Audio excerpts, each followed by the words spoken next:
Hello दोस्तों, शिव चर्चा भजन channel में आप सभी का स्वागत है। आशा करते हो आप सब अच्छे होंगे, मैं भी ठीक ही हूँ।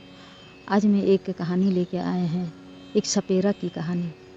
एक सपेरा को किस तरह से भगवान भोलेनाथ दया बरसाते हैं, रक्षा करते हैं, सहायता करते हैं। तो चलिए कहानी को शुरू कर रहे हैं। अगर कहानी अच्छा लगे तो लाइक कीजिए, शेयर कीजिए, सब्सक्राइब जरूर कर लीजिएगा, ताकि भक्ति भरा कथा है और हम भजन सुना सकें।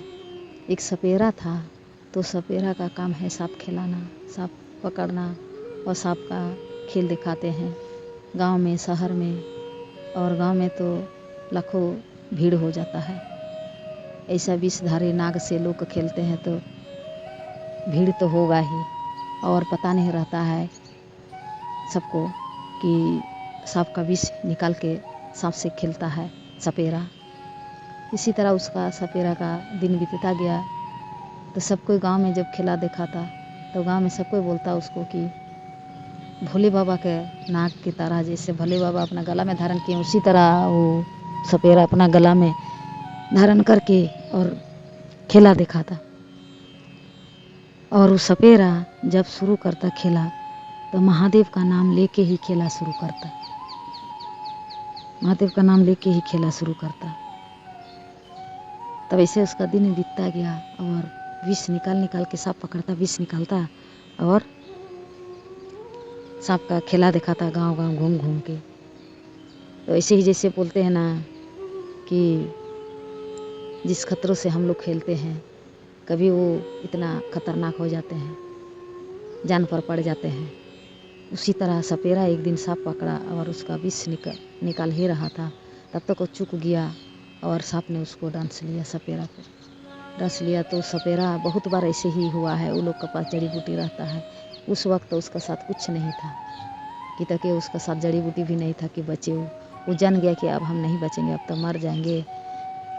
तो वहीं पर जंगल में सांप जहाँ पकड़ रहा था, वहाँ एक पेड़ के नीचे था शिवलिंग।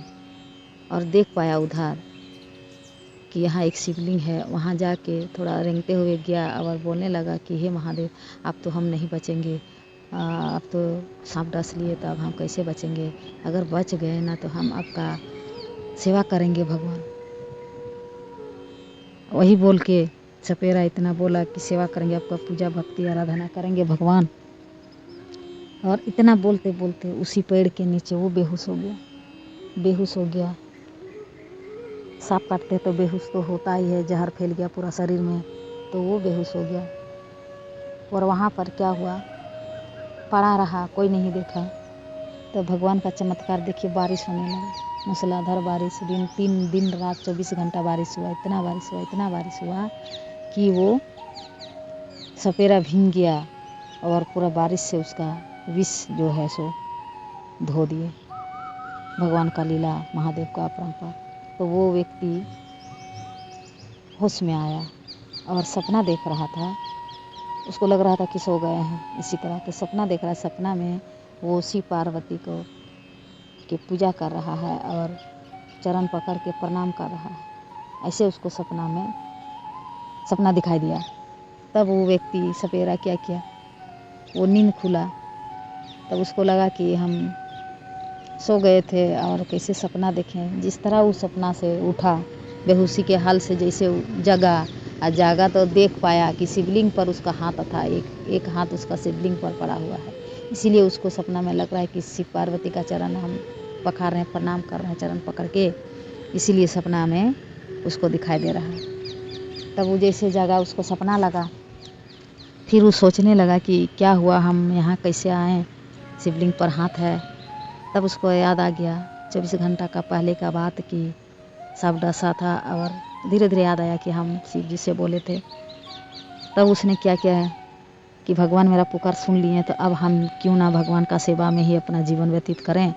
इसीलिए सांप पकड़ने का काम छोड़ दिया और वहीं जंगल पर के नीचे जो शिव मंदिर था, शिवलिंग प्रकट हुए थे अपरंपारिक धरती से, वहाँ पर घास फूस था, साफ सफाई किया वो सपेरा। और जंगल से फूल लाके, जल लाके उसका अभिषेक करने लगा और वहीं पड़े रहने लगा मंदिर के बगले में। और जंगल में जो फल मिलता वही खाता। और धीरे धीरे उसका बाल, उसका दाढ़ी सब बढ़ गया। धीरे धीरे पुजारी बन गया, शिव भक्त बन गया, पुजारी बन गया वो। वो सपेरा।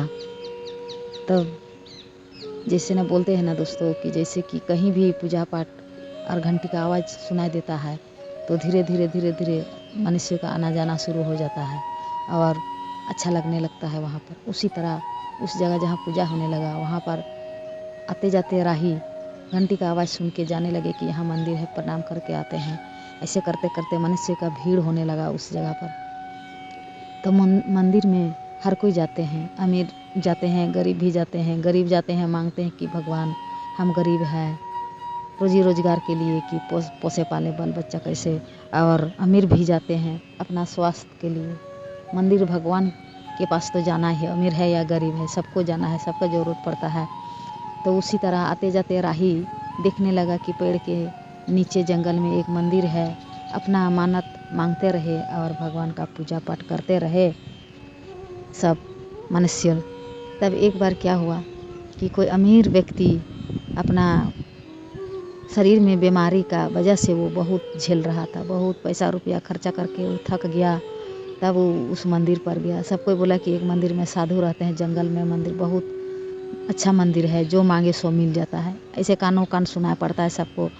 और जब ऐसे मुसीबत आ जाता है ना तब वो मनुष्य को जाना ही पड़ता है, जो जहाँ बताए, जो जहाँ बोले वहाँ जाना ही पड़ता है।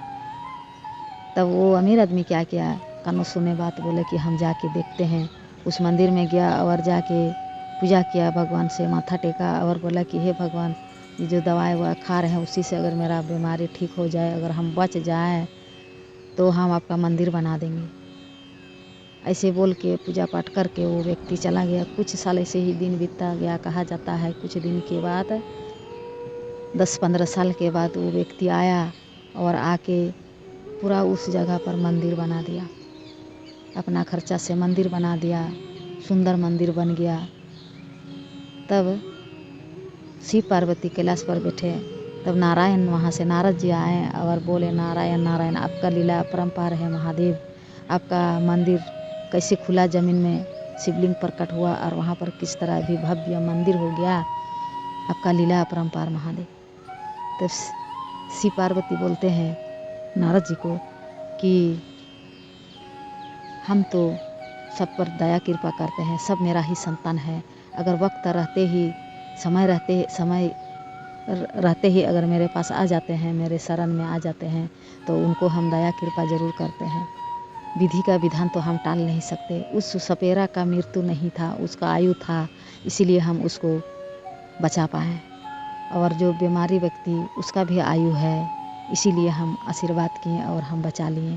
तो ये तो मेरे शरण में जो आते हैं उसको हम रक्षा करते हैं, जो हम पर विश्वास करते हैं वो तो भक्त का भक्ति पर निर्भर है।